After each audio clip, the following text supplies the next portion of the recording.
Tahu nggak kasus orang Indonesia di Amerika yang ditangkap karena investasi bodong?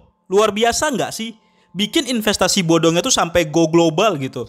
Namun di luar itu kamu penasaran nggak? Gimana sih sebenarnya logika investasi bodong ini? Kenapa banyak yang tertarik? Dan bagaimana cara kita menghindarinya? Di sini aku akan jelasin semuanya ya. Sebelum itu, jangan lupa ajak kerabat, pacar, istri, mantan, keluarga, sampai musuh untuk subscribe channel YouTube Mikir Duit ya. Sebenarnya apa sih investasi bodong itu? Jika melihat kasus Francius Marganda, terdakwa pelaku investasi bodong di Amerika Serikat, konsepnya tuh seperti ini.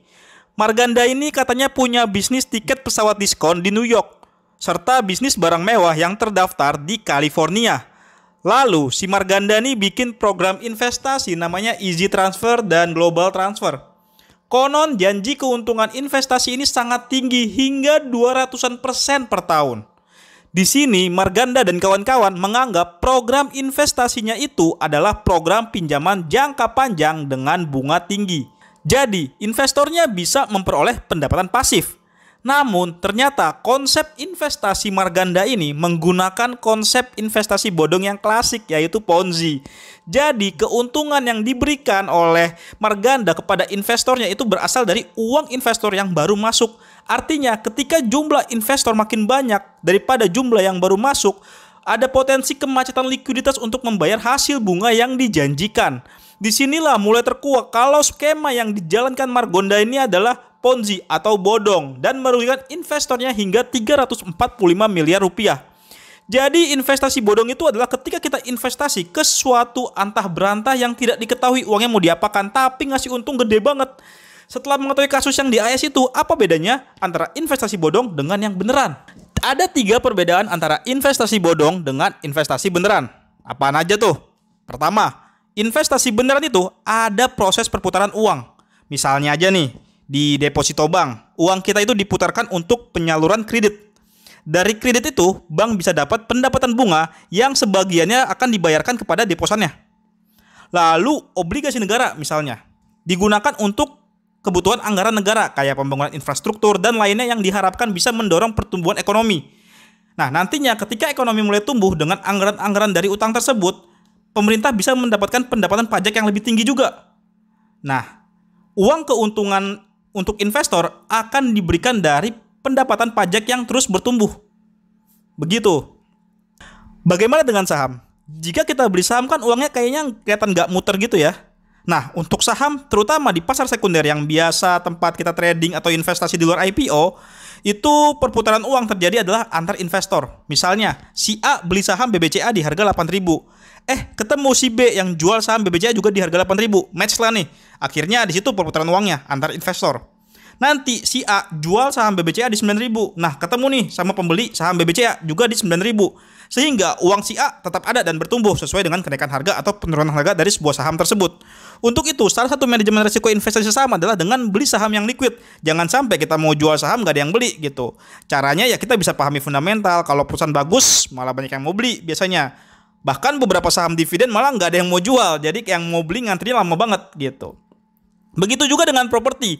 Ada perputaran uang aksi jual beli properti, di mana nanti pembeli properti bisa menyewakan, tinggal di sana, atau menjual lagi properti dengan harga yang lebih tinggi, sehingga asetnya bertumbuh. Kedua, tingkat keuntungan yang dijanjikan tuh agak nggak logis. Aku pernah ngeliput beberapa kasus investasi bodong, termasuk robot trading yang sempat viral. Mereka janjiin keuntungan hingga 1% per hari. Terlihat kecil sih, tapi kalau di setahun kan jadi 365%, dan itu tanpa resiko katanya.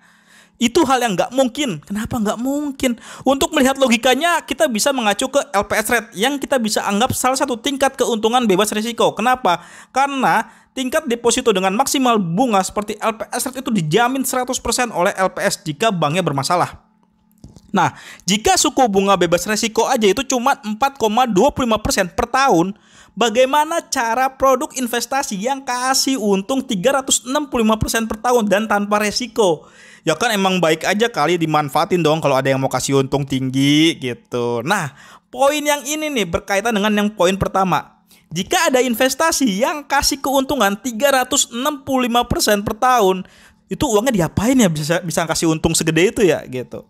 Anggaplah deposito bebas risiko 4,25% per tahun. SBN non-retail kuponnya ada yang 7-8% per tahun. Atau obligasi korporasi ada yang 10% per tahun. Tapi kalau kita bicara obligasi korporasi yang ada resiko juga, tinggi juga resikonya, yaitu gagal bayar dari perusahaannya kalau ada apa-apa gitu kan. Lalu untuk pengembangan bisnis kali sehingga bisa tumbuh lebih agresif, eksponensial gitu. Coba pikirin, bisnis apa yang bisa dapat pertumbuhan bisnis hingga laba bersih tumbuh 365% per tahun?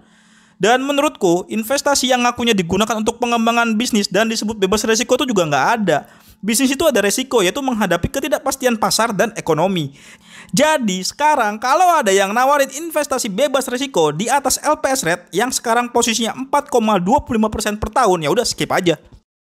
Ketiga, iming-iming dapat uang mudah sambil rebahan, jumlahnya gede lagi. Nah ini, ini juga yang jadi ciri-ciri investasi bodong. Bayangkan, cuman klik iklan, nonton video, hingga ngajak orang gabung dapat uang yang jumlahnya besar. Termasuk yang nawarin robot trading. Yang trading robot kita diem aja udah cuan 1% per hari. Cuannya fix lagi dan tanpa resiko. Ini udah nggak logis juga dan bisa memicu teman-teman yang butuh uang langsung minjem uang untuk investasi karena all in gitu. Kenapa mereka all in? Karena mikirnya gini, caranya mudah, keuntungannya besar sehingga kalau dia ngambil utang itu bisa ke cover dan tetap untung gitu. Tapi hal mudah itu menunjukkan kalau tidak adanya perputaran uang dalam investasi tersebut sehingga kita harus berpikir, lah cuman begini doang gimana caranya ya investasi itu bisa memberikan keuntungan besar ke kita gitu. Dari mana uangnya gitu kan? Nanti kalau aku taruh di sana dan uangnya cuma diputer-puterin lagi, ada resiko nggak ya buatku? Coba pikirkan seperti itu. Ketika resikonya jumlah penggunanya makin banyak dan pengguna barunya ternyata tidak sebesar jumlah pengguna yang lama, bagaimana cara si program investasi bodong ini membayar kalian? Malah hilang uangnya kan? Setuju? Jadi dalam konten ini aku mau membuka mindset teman-teman. Kalau investasi itu bukan jalan pintas jadi kaya, tapi jalan kita untuk menumbuhkan aset yang udah kita miliki agar nggak kalah sama inflasi.